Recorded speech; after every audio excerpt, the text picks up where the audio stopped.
રાજ્યમાં પાલિકાઓની ચૂંટણીઓ આ સપ્તાહમાં ગમે ત્યારે થઈ શકે છે જાહેર। કાલે આખરી મતદાર યાદી, તો શનિવાર સુધીમાં 73 નગરપાલિકાની ચૂંટણી થઈ શકે જાહેર।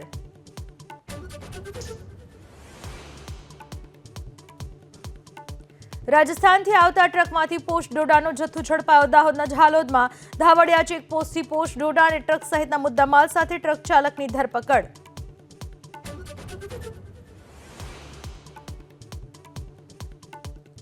સુરતના પુણામાં પત્નીની હત્યાના પ્રયાસમાં પતિ અને નણંદની ધરપકડ।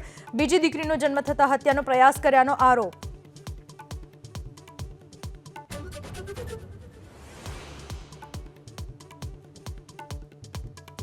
જમ્મુ કાશ્મીરના સોપોરમાં સુરક્ષા દળો અને આતંકીઓ વચ્ચે અથડામણ। સર્ચ ઓપરેશન સમયે આતંકીઓનું ફાયરિંગ, 2 આતંકીઓ છુપાયા હોવાના અહેવાલ।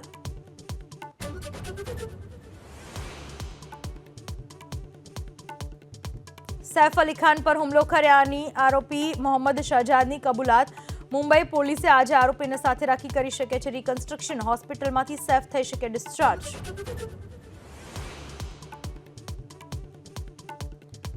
કોલકાતા રેપ મર્ડર કેસમાં સંજય રોય દોષિત જાહેર। સિયાલદાહ કોર્ટ આજે સજાનું કરશે એલાન। 9 ઓગસ્ટ 2024 બની હતી ઘટના।